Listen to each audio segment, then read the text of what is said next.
What is the basic four-stroke cycle? Oh, Will you please remind the audience? Is it suck, bang, squeeze, bang, blow? That's true.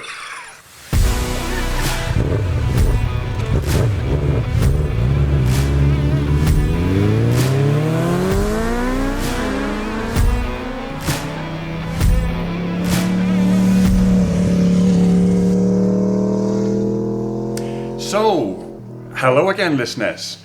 We're back again. I say listeners because I know we've got at least two.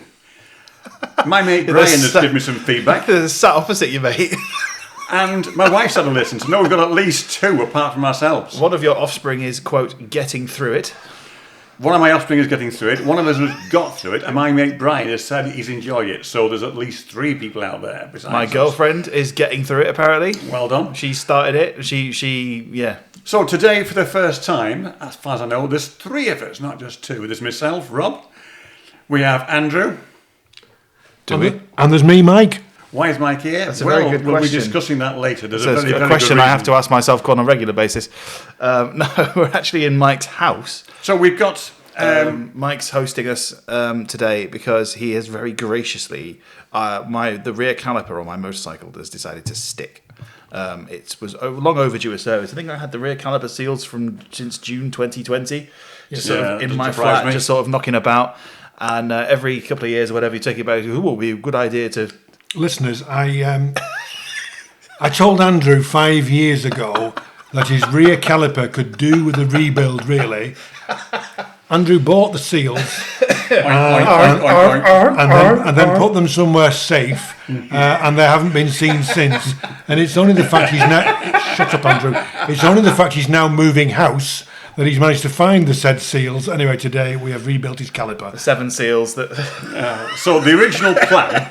The original plan was for myself and Andrew to record this piece of work whilst Mike fixed the calipers, but he's fixed the calipers while the rest of us are fooling around. Yeah. So Mike's joining us. And we've had a really nice day so far. We've literally I've rocked up and Mike's helped me out, and I've made coffee for him, and we even had we were joined by our mutual friend of CMA, Lee. On his bike, he come down for a chat and a brew and sort of... I think he's getting through the last one as well, isn't he? Oh, he's getting through it. That'll Yeah. be at Everyone's least getting through it. Maybe that's a comment on the runtime. So we're going to have a chat today, generally, about myself and Andrew's general mechanical incompetence And ignorance. Yeah, General ignorance. but there's a difference in kind of ideology, in that we are both probably equally incompetent. But I have totally given up, whilst Andrew is actually hoping to learn some skills. I'm determined to, because frankly, I think, let's face it, the amount I use my bike and whatever, it's getting expensive if I have to take it to a professional. If I have to take it to a garage, if I have to take it to a garage every time it needs something little or whatever, I don't have the resources to do that just yet. I've done extremely well. And as I am such a servant-hearted, gifted friend of Andrew's, I tend to volunteer my services. Which he does very well. He does very well. I'm not going to have a laugh at him for that, because Mike, he does do a half-decent job on servicing, brakes, and he'd even have a crack at forks sometimes. So I have been in a different situation, because since 2017, I've had brand new bikes. Yeah, you've had dealer serviced. Which have had to be a dealer service, because I've been paying for them with a PCP, which means you have to have a dealer stamp. So for over 6 years now, I've been paying through the nose, and I am wondering whether that's going to continue, because it's no longer necessary, as both my bikes are now paid for, and I no longer need to have dealer stamps necessarily in the logbook. Yeah. So it's something I'm thinking about, but I had really given up due to my past horror stories. And that is partly down to total ignorance, and to a large extent on my poor choice of tools. Now, I remember back in the 70s, my very, very first motorcycle was a rally runabout. If you call it a motorcycle, it was a shocker, really. I thought the first motorcycle I had was a Cossack. No, that's my first new one. The story goes back before that. I didn't mention that last time. You didn't mention that last time. It's a bit embarrassing. I had a rally runabout, which I bought in its state then for £4, and insured it for 12 months for another £2. I'm sorry. I know this was. I know. 40 years ago, or whatever. So it was running rough, and a good friend of mine, Ian, he came to it and spent many days fettling it. And now Ian had a massive array of tools. I could barely lift a toolbox, to be honest. And I thought, I need some of these. So I only had one, and it's my dad's torque mold. Excuse me. Robert, what is a torque mole? Right, now a torque mold. So glad you asked. Is a torque mold. It looks exactly like a pair of rusty old mold grips.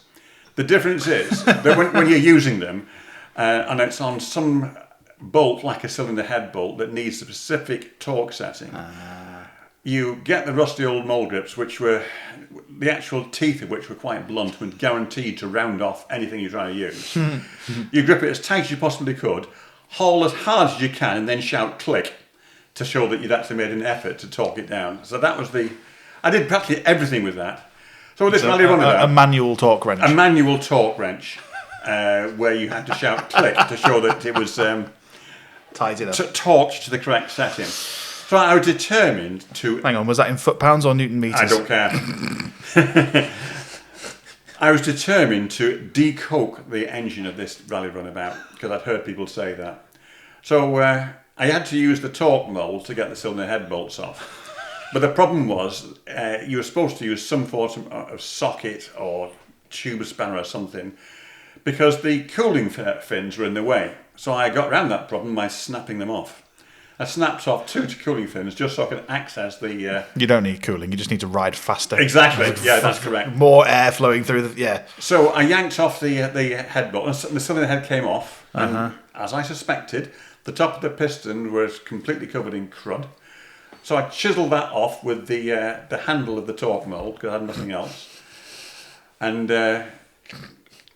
nobody told me you're supposed to use a new head gasket, so I just bunged the old one on. Tightened it up as hard as I could, shouted click, and incredibly, the engine still ran. It ran with like smoke pouring out of the side of the cylinder head, but it ran. It didn't run as well, and I was amazed why it didn't. People did point out that it was blowing like mad. That was my first incursion into using the torque mold. I did have another tool. That was a knife from my mum's cutlery drawer, which I used as a screwdriver, and that was basically everything I used. I could adjust carburetors with that, just about anything. If there was a crosshead screw, I used to modify that with my dad's hacksaw to make it into so I could access it with the knife.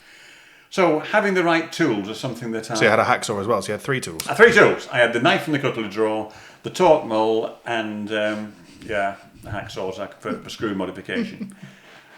So I didn't really get very far with that. Then I thought, well, now's the time to seriously invest. And this happened, relatively recently, within the last 6 or 7 years, maybe a bit longer than that. And to clarify, you haven't spent the last 40 years just using 3 tools. I had a cycle spanner. But that was just for the bicycle. Most jobs remind me, dear brother, if you couldn't do it, you used to get me to do That it. is very true, and you had some too. There's a lot of that I going do on. remember that your lovely wife had to get me to install some bathroom shelves for you. That's because I had no screwdrivers. Because you had no screwdrivers, And exactly. you couldn't do that with the kitchen knife. Or a torque mold. Or a torque mold for that matter. Really? In fact, the torque mold went some time ago. And I went out and lashed out with a full tool set with ratchets, sockets, the lot. I didn't hold back. I spent £9.50. What? And I had a full set. But as I discovered, all it was good for is rounding off the heads of various nuts. Made of cheese. Yeah. It's just, so this is why, even though I have, shall we say, an understanding of the basic 4-stroke cycle, fixing anything has always been beyond What is me. the basic 4-stroke cycle? Oh, Will you I'm not please gonna go remind there. the audience? Is it Suck, bang? squeeze, bang, blow. That's true. So my idea of maintenance, In that order, yeah. my idea of maintenance was occasionally putting oil in the chain and putting fuel in the tank. You know, I'm going to put that as the cold open, right? And so you know, I've the gotta first say- thing people will listen to is suck, squeeze, bang, blow. And No, then don't go there. Putting fuel in the tank is not something I've even done that correctly. That's right. You put diesel in. What? yes. Yeah. You. put diesel. Some people, lots of people, one of the most popular motorcycles you can get is the Honda VFR. I've had one. In fact, VFR. I've had three No. VFRs. But Robert had a new model. It was the DFR, diesel, Dual fuel. dual fuel. And I've got to say, it ran very well on two fuels. On a full tank of petrol, that VFR would do about 200 miles comfortably. And I can say with Yeah, it's about 30 miles to the gallon. How far on diesel? I know precisely how long it'll go on a tank for a diesel. It will go about 8 feet. That's shocking fuel economy, that is. Yeah. You can probably work out what the MPG is on that. It'll just be negligible. So that's... How many times have you filled your motorcycle up with diesel, I Robert? wish I could say once. Tell the listener. Twice I've done it. No. It wasn't on the same day, was it? Not on the same day. The first time, I actually pushed it home. And pushing a VFR half a mile uphill, it takes some doing. Well, you've done this before, but so I remember the time we went to Stoke-on-Trent to get chocolates for one of the events we do, and go to Stoke Hospital.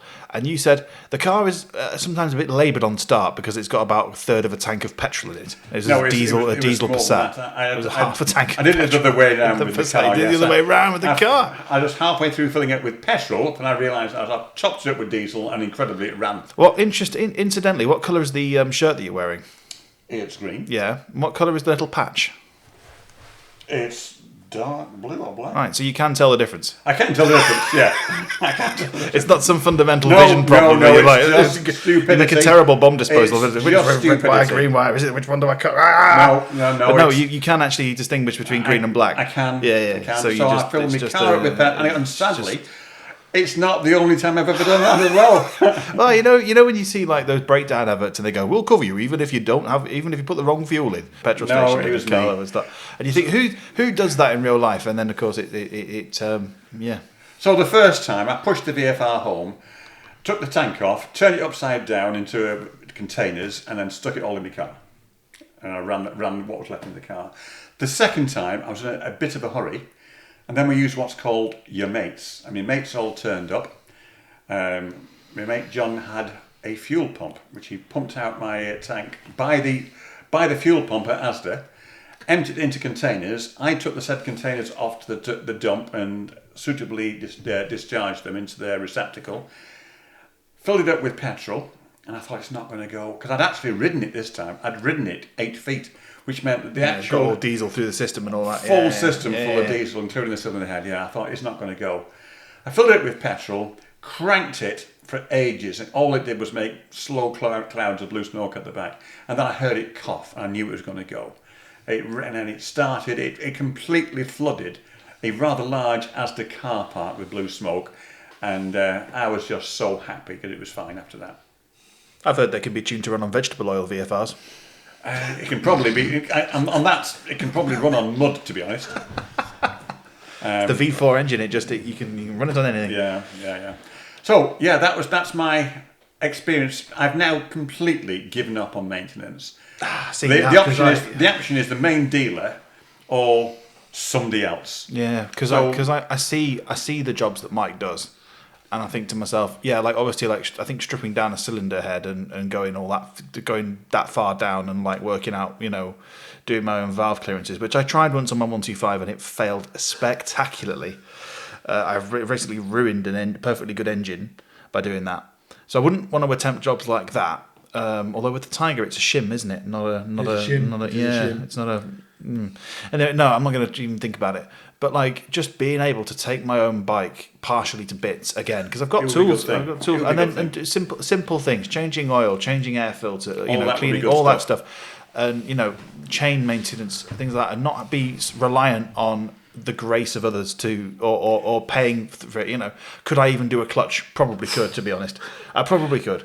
Don't lose the ball bearing. No, yeah. Well, that leads me on to a time when I was a sheer desperation underneath my own bike, trying to adjust a clutch that was beyond adjustable at that point, and it would have been my third clutch because I suppose. But this isn't a case of mechanical ineptitude so much as it is. I think it was, Andrew. Well, maybe It might have been. It might have been. So, but insofar as like getting your mates to do it for you, isn't necessarily a guarantee of it's a favour, not a It's a great you can't favour. guarantee when your mate does it, he's going to do a good job. That's true. Your mate might not have done the job before. I've got to say, taking your Honda to the Honda dealership isn't a guarantee the job's been done right. And That's I've experience true, of that. but you do have recourse with Honda. Mike doesn't offer a warranty. There's no trading standards or whatever you can take it to. But the upshot of this story is that Mike very kindly offered to do my clutch the first time it went on the V-Strom 650, and it turns out to have had a very complicated clutch mechanism that neither of us realised at the time. And there's a push rod that goes through the engine to actuate the clutch, followed by a ball bearing. And the ball bearing ended up not going back into the bike, which meant for the life of that clutch, it was terribly adjusted. And so it was adjusted all the way out to make it work, but then it rapidly deteriorated. And so the upshot of that was I culminated in 3 clutches later, me underneath my own bike, desperately trying to adjust my clutch, going, it simply can't. It can't have failed again. Unfortunately, it had. Unfortunately, it had. But at that point, the bike had done about 100,000 miles, and I wasn't really interested in keeping it. So off it went. But the amount of times that I had to avoid motorways, avoid any kind of... I got really, really good at riding a bike with a slipping clutch. I got really, really, really good at it. But there was one point where I couldn't go more than about 20 mile an hour. Sounds like my ride a runabout. Just wouldn't only do 20 miles an hour. It just wouldn't engage. I would pray for traffic. I was commuting. I would pray for traffic. Almost like when my Volkswagen Passat, the turbo went on that. And I would pray for traffic in that as well, because then no one notices that your car is horrendously slow if you stop going all into the vehicle. No, but in all seriousness, I don't think I would have been able to survive on 2 wheels if it hadn't been for all the work that you've done for me over the years, mate. Thank you, Andy. Thank you. So to say that, it's greatly appreciated. Which is why whenever you need help with anything, I'm always like, yeah, okay. Thing is, it can't be that difficult. Unless it's doing the washing up. I know that Mike's not the brightest spark in the fire, shall we say. Oh, dear. But he can actually... You don't have to put it like that. How else can you put it? It depends what we're talking about, doesn't it? It really does depend what you're talking He can about. handle spanners quite well. He can service your bike. He can adjust your brakes, clean them up, change the pads, possibly even replace the discs. He can do all that sort of stuff. He can and install. I can't. He can take a car dashboard to pieces. Oh, in without even seconds. thinking Yeah, about he it. can. Yeah. The thing is though, like I am finally getting on the property ladder. I'm getting a house, and the house has a garage, which means I'll finally be able to keep my bike in a garage and potentially do work to it. I've got the space. I've got the time. I've got the inclination. Wow. That's why I want to learn, because I think if I can strip my own caliper down, number one, it doesn't stress you out. Number two, it means that I don't have to come down to you in Stoke every time it needs. And number three, I learn something. I like learning stuff. I look at it and I go, I see you do it, and I think to myself, I mean, why can't we do that? Why can't we do that? Yeah, I feel that as well. I said to him, so far today, I've not seen anything that I think, well, that's I wouldn't want to do that. It's not been difficult. No, most of it was just cleaning. Most of it was taking things apart, cleaning them, putting them back together again, stripping it down. I mean, bleeding brakes and things, that you get brake fluid everywhere. It can be a bit messy. No, but not today. Not today, no, in fairness. Yeah. Before we leave this section, for the listeners out there, there's a few things I just want to mention. First of all, those of you who are having thoughts about doing your own maintenance, and this is learning from my mistakes, it's desperately important to have a place to do it. Yeah. Rather than outside on the street, Yeah. a car park somewhere. These are all bad places. It's my situation now, which is why I don't do it. Yes, and the worst place of all is a gravel yard where you've got gravel, because there's everything you drop gets lost. A garage is wonderful. Second thing, having some way of getting your bike off the floor, for those of you who have normal sized legs and arms, or creaky. I hate kneeling down. I don't have normal sized legs or arms. Yours are enormous, I know. Having a ramp of some sort is such an advantage. And the third thing... unless you forget to strap the bikes down, Unless you forget to strap... we're not going to go there. Some of us have actually got a bike lift. Wasn't so much crouching tiger as flying tiger on Some that of day. us, some of us were working. One of us, me, was working on Andrew's bike. And did you have any tie-down straps, Mike? I did have some tie-down And straps. who gave you those? Because I bought you some tie-down straps. Well, unfortunately, because ratchet straps annoy you, so you don't use them. Ratchet straps annoy me. They're unnecessary. So they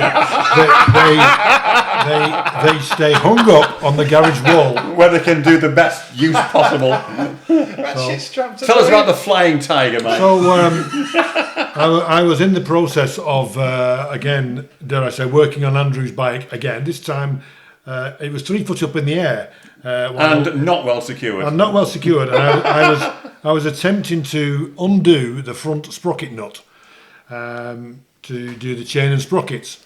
Yes. And I was swinging on the front nut, and about 3 seconds before it happened, I had a premonition that if I pulled any harder on this A prophecy.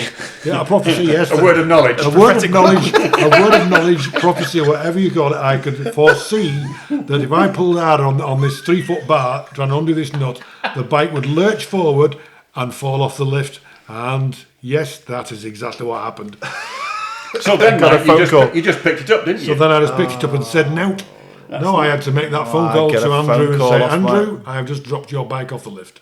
It was more like, Andrew, I've just dropped your bike off the lift. And could you pick it up on your own, Mike? No. Yeah, well, that's the thing, because I would have rushed over and I was working. I didn't know this was happening. So you tried to lift it up and, damaged my screen that wasn't really... Oh, talking about screens, you sent me that link to get I was running my bike with no screen because I read on the Tiger forums that, the Triumph 1050 Tiger forums, that if you run it with no screen, it produces smooth airflow. Which it does. The only downside is that you get quite cold and wet. If you get, you would, wouldn't you? You just get you're just running without any deflection at all, so you're just exposed like a naked man. How was the new deflection? Well, it's significantly better. I initially thought it made no difference at all, but because that screen for £12 improves the look of it, stops me from getting, it clears my chest, but the buffeting was horrendous, and it's a side effect of being 6'5". So I just bought a £17 flap, that screen extender thing that clamps onto the top of your screen, and that has made it an awful lot more comfortable. Oh wow, excellent! It's done a really good job. It's not perfect. Leave a good review on Amazon. Yeah, it ain't perfect, but it is certainly a lot better. So I'm quite pleased with it. So upshot from that, you got some help to pick the bike up. And it was cushioned, wasn't it, by somebody else's bike? Yeah. Somebody else's. Fortunately, there's another bike underneath it. It landed on Mike's Lodger's bike, Luke, didn't it? His bike didn't come off too well, I seem to remember. No, but fortunately, it was damaged in so many other ways you couldn't tell. No, it was my Daytona. When I dropped my... Wait, did you drop... I dropped my Daytona off the lift as well for not strapping it down, remember? I think that's when I bought you two for the ratchets. So we got one who puts petrol in. One puts diesel in petrol bikes, and the other one drops bikes off bike lifts. So, what I was going to finish off saying, we need place to do it, tools to do it with, a ramp, and if you're looking for knowledge, I'm going to give a plug to a mate of mine. He's a mate, but he doesn't know I'm a mate. Del Boy's Garage YouTube channel. That's a font of motorcycle Del Boy's Garage. Font of knowledge. And even though I'm not interested in doing any work on my bike, I love to watch the guy. That's how you really, really learn. And if you want to know anything about any bike, that channel will have the answers. He repairs everything in every conceivable job. Bodywork, mechanics, the lot. This morning, while working on the rear caliper, I said to Andrew, this is the Del Boy trick for getting the pistons out. So we used the kitchen worktop, as we do, and a rag a cloth under the caliper, and it took minutes to get the pistons out. So, show Del Boy's Garage some love. Give his YouTube channel a visit. Good all-round guy, great channel. So, what else have we got? It says he has no idea that we're doing this. He has no idea. No. We just all three of us have watched it, think it's great, and it's certainly provided invaluable advice. Yeah. So yeah, there's that. So, but yeah, I think that pretty much wraps up what we were to talk about for motorcycle maintenance, doesn't it? So, next on the agenda, we want to mention for some time, Andrew, and I got to say this, you have been carrying, shall we say, a few extra pounds. A few? A little bit of surplus lard. I think this is kettle calling. I'm sitting in the middle here, and I think, speaking on behalf of the three of us, I think we can actually say that all three of us are carrying a little bit too much, rotund, a little bit too much timber. Yes. So, Andrew, tell us, what have you learned from supporting yourself in that way, apart from an actual prop? Go on. Right, so thanks for that, Rob. Thanks for that, Rob. It's a good job we don't have a camera, I suppose, isn't it?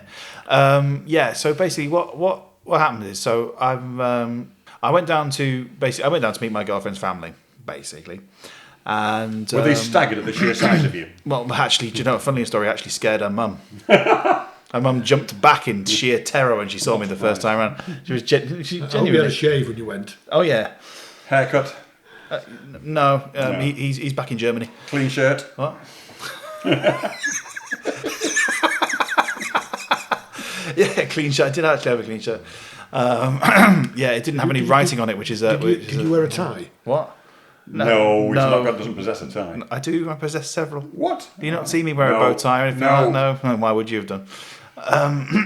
No. So I went down to meet her family. It was an extremely successful, extremely lovely weekend. So yeah. So basically, my girlfriend's grandma suggested that we ought to try spiritual fasting to determine if the relationship is something that's God's will or something that's our will. And I thought, do you know what? That's a really, really good idea. So, you know, we sat down, we agreed what we were going to do. And the funny thing is, the previous exposure I had to spiritual fasting was when I went up to visit my sister up in Scotland, and the church that she went to. The pastor there did an hour-long sermon about the benefits of spiritual fasting, and then they had a church lunch immediately afterwards. What? It's just, so I sort of thought, yeah, but like that was really my exposure to it, and I was aware of its importance, but sort of just didn't really think I needed to. Anyway, it turns out, after speaking to other Christians in my life, that they do it too on occasion. They do it when they're concerned about things, and the idea being is that you stop something. It doesn't necessarily have to be food. You focus on God instead. So you give something up. So yeah, so basically what we agreed that we would do this, and there's a Christian song. It's all about making room. I'll make room for you, meaning making room for God. Are you going to sing it to us now? No. All right. I can't play it either. But no, and it's all about sort of letting bits of the world not take over your life so that there's space for God. And I suppose during the spiritual fasting that we did for 3 days, we did. And it wasn't food. I did have one meal a day, but I didn't drink anything. I didn't have any sugar. We didn't have any contact with each other to try and minimize distraction. I didn't watch any Netflix or anything like that. I literally just spent time on my own with God, or as much time as I possibly could. I started going on walks, listening to worship music playlists and all this sort of thing. And an amazing thing happened. I suddenly started to feel convicted about certain. I suddenly started to feel like there were lots of aspects of my life that I needed to change. And I knew that I couldn't do any of those things in my own strength, like my weight gain, like various other things. And I just sort of thought things in my life that I've tried to change in the past, but have demonstrably failed to do so. And and all of these things started becoming clear to me because I focused on God, because I took the time out of my busy life and just said, "No, here you go, you can have that." And I'm not saying that it was some kind of radical overnight, or in this case 3 days, an over 3 day transformation, because it's not. I'm still fundamentally the same person I was before as I am now.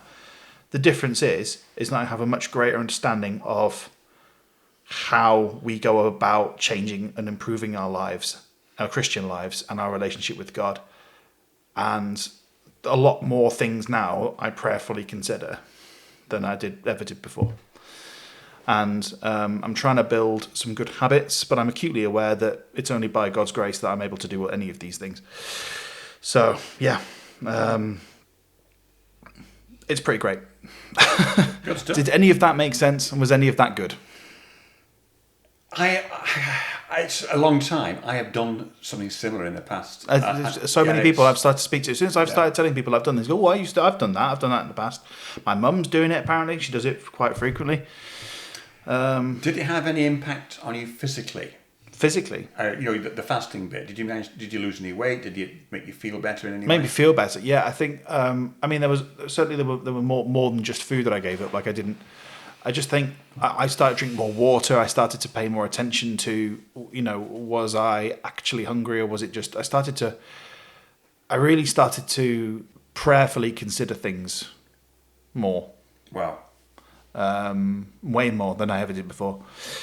Yeah, it's not about food. It's not about giving up eating. It's about making room for God by giving up something that's important to you and saying, no, I'm going to forego that thing. Not saying you should do it forever, because I still watch Netflix, I still do things. But what I am doing now is I'm starting to be more active, starting to drink more water, starting to eat less crap, starting to cook my own meals, but focusing on veg more than things like cutting out carbohydrates, things like that. So, it isn't going to be it's not some radical shift. What I'm trying to do is I realise that I'm never going to be able to build these good habits unless I involve God and make room.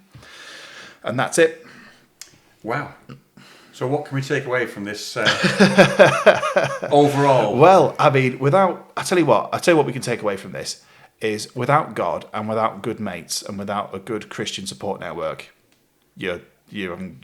as Mel would say. We're all stuffed. You're all stuffed. Yeah, absolutely. Yeah, you're all stuffed. So look after your bike. Absolutely. Yeah. Look after your body. Yeah. And look after yourself spiritually and keeping in touch with God.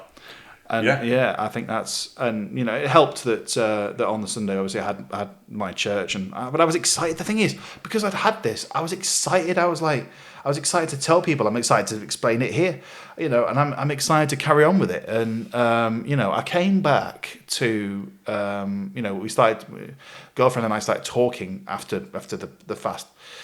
And we'd realised so much about ourselves that we both needed to change, and in order to become better Christian partners to each other. Cool. Fantastic. Yeah. Absolutely fantastic. So, well, in that case, we're done. And thank you very much for listening. And we will catch you in the next one, which hopefully will be in about a month's time. We might even invite Mel back. You might say Mel and maybe even Amanda. But then again, we'll be struggling keeping it down to half an hour.